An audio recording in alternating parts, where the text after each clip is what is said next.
Citizen TV. And Interior CS Kipchumba Murkomen is here with me to discuss that report and the state of national security in the country. Waziri, thank you for being with us. We will get much deeper into this report, but it's interesting findings coming out regarding gangs in the country. And some would say those have also been politicized. Gangs actually survive on politics. First of all, we have a lot of gangs in the country. Some are goons who have not graduated to the level of gangs, but they are more resilient gangs like the Gaza, who have been around for more than 15 years, Mungiki, MRC, some called 42 Brothers, Confirm in Nakuru and Watizeti. These ones have been more than 10 years. Of course, you know the story of Mungiki and MRC. It goes down, sometimes comes up, and then they mutate. Now, what fuels these gangs? How do they survive? They survive by being contracted. They are contracted first by unscrupulous business people to take people's land. You must have seen, you've seen it many a times when it's reported in the news in Nairobi, some goons coming and taking over somebody's property, being used by somebody who wants to grab the land. This is very rampant in places like Machakos, some parts of Kajiado, in Coast region, in some places where land is very prime, like Kitale and its environs, and Rift Valley, most parts of the Rift Valley. Number two is that it's also fueled by politics. So in cases where, especially majorly in the western part of the country, where now politicians have formalized gangs for hiring. If you have to go for a public function, you know, everybody's going with his own group and the gangs, then from Friday to Sunday, that the economy is actually rises and they survive on it. So they are sustained by political activities and people who are hiring them for purpose of political activity. So it is not that they are being politicized. It's actually that they are being co-opted by politicians to provide services. And they're not loyal to anybody. They are just loyal to the person that can pay or the highest bidder. Okay, because this has been a long-standing issue, Absolutely. The issue of gangs. Yeah. How different what are you going to do about it now? What we have done, or what we are planning to do, is that, first of all, identification and recognition of the challenges that we have with gangs, including the Panga boys that we had in Coast and the operations, you remember, that we did.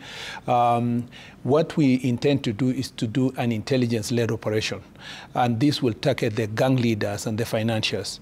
This is not going to be an easy issue. I don't want to promise the people of Kenya that it's going to be easy, because sometimes the people who sustain these gangs are holding a lot of resources and sometimes compromise even security officers, because corruption also plays a role.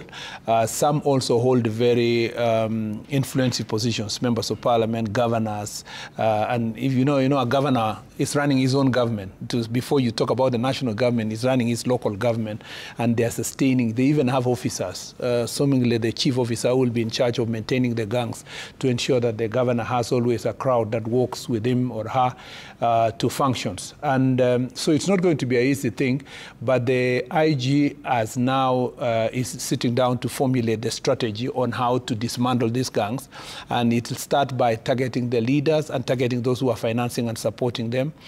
This is a threat to national security. It's not just going to be about one government or the other. We must look at it holistically as, and sometimes, the politicians who are making the highest noise are actually the ones who are recruiting these gangs.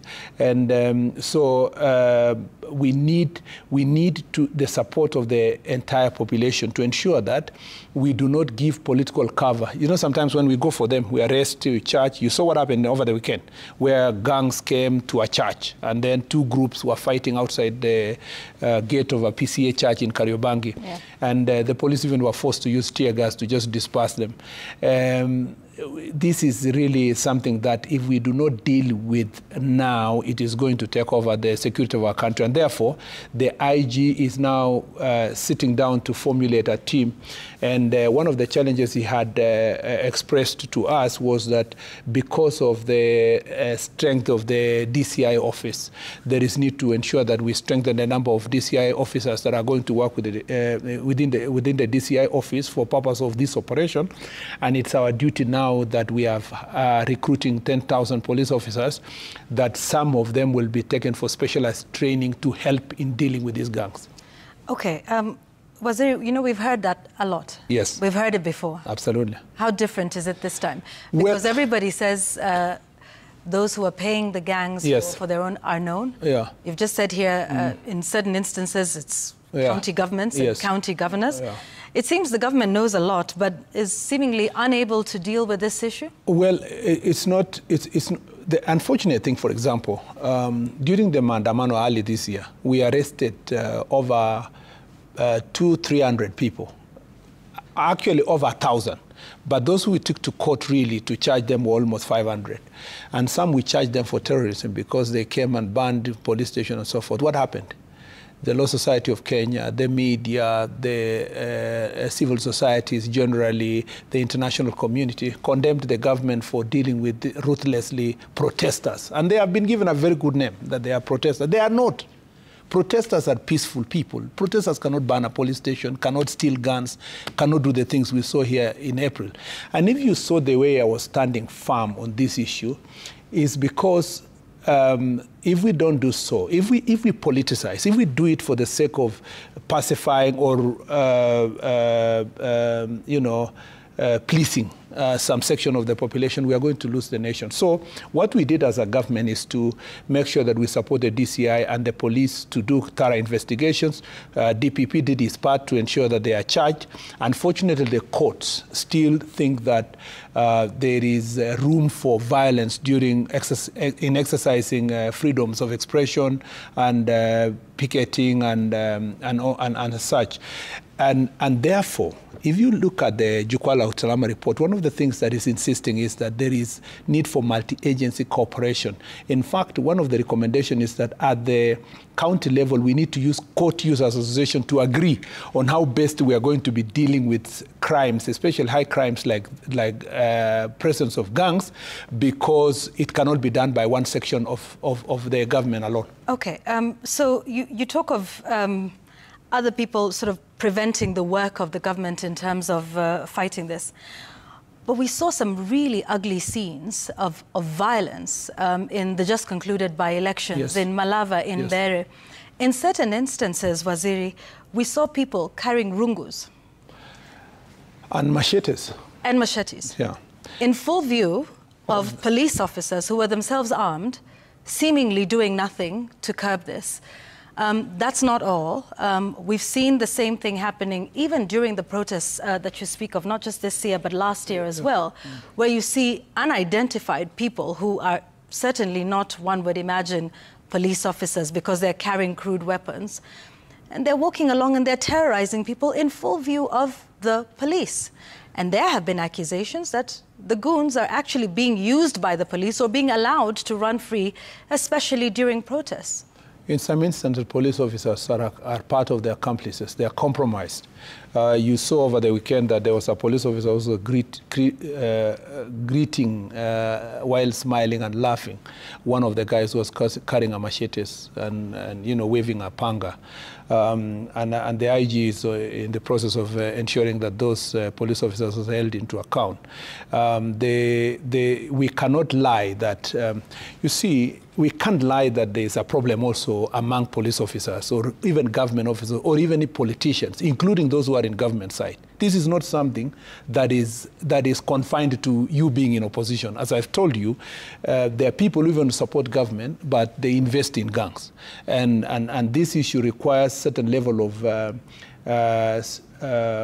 courage on the part of the Inspector General of Police and Director of Criminal Investigation to deal with this. And let me say this because I sit now in a position of privilege, but for a certain period of time. Somebody else will come and do this job. Some other government will come to place after whatever period of time.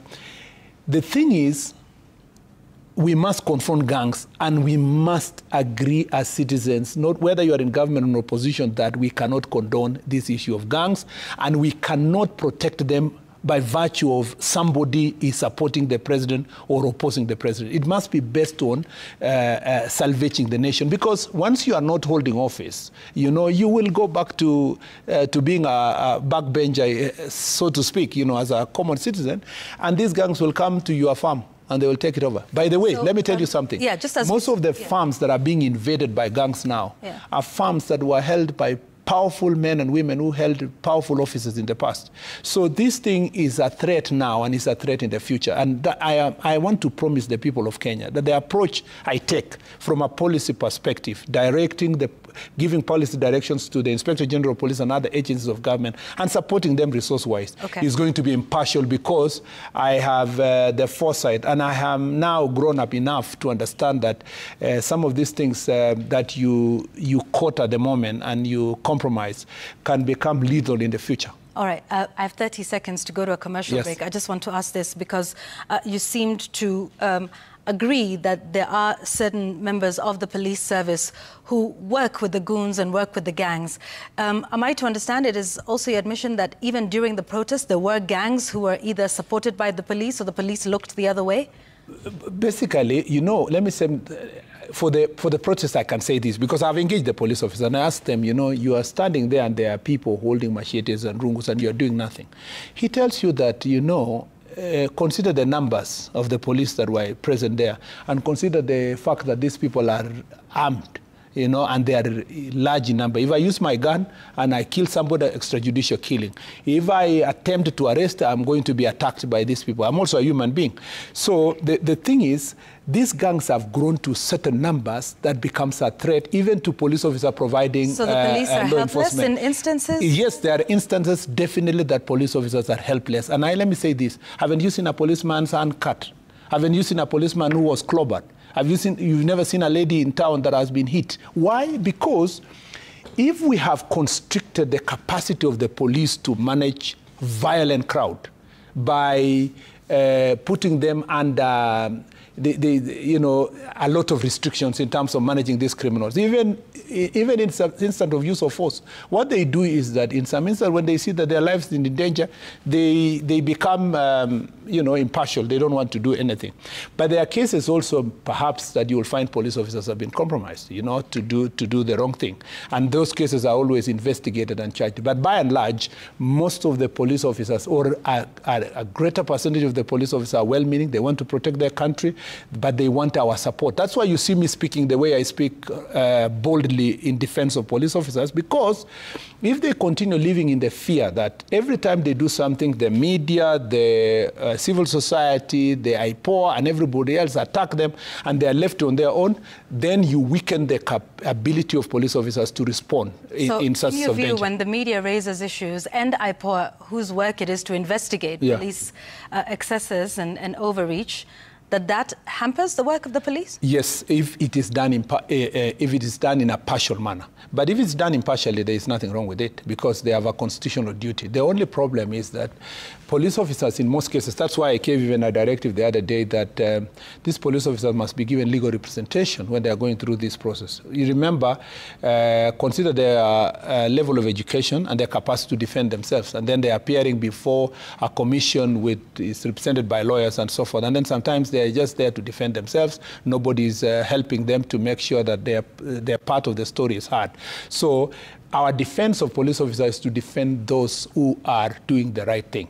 But those, of course, who are doing the wrong thing, you know that even from our perspective, we have been very quick to hand them over to whether to law enforcement agencies, whether it is bribery issues, whether they are unnecessary use of force or unconstitutional use of force, and so forth. So there's both ways. It's a delicate balance, but as you balance that issue, you must realize that there is a pool of young people, a critical pool of young people who do not have a job, who are quickly recruited by actors, different actors, political or otherwise, for purpose of goonsism. It starts like they are goons, and then it graduates slowly to become gangs because they are incentivized with the resources. And therefore, you need to appreciate the National Police Service when they are, on one hand, trying to address this issue, and the other, of course, they must do it with observance of human rights and the law. Let's take a break. We're back with more on that, including more on the report, getting into some of the findings and some of the recommendations and proposals. We are speaking live today on The Explainer with Cabinet Secretary in charge of Interior and National Administration, Kipchumba Murkomen, on the Jukwaa la Usalama report here on The Explainer. We're back with more in a moment.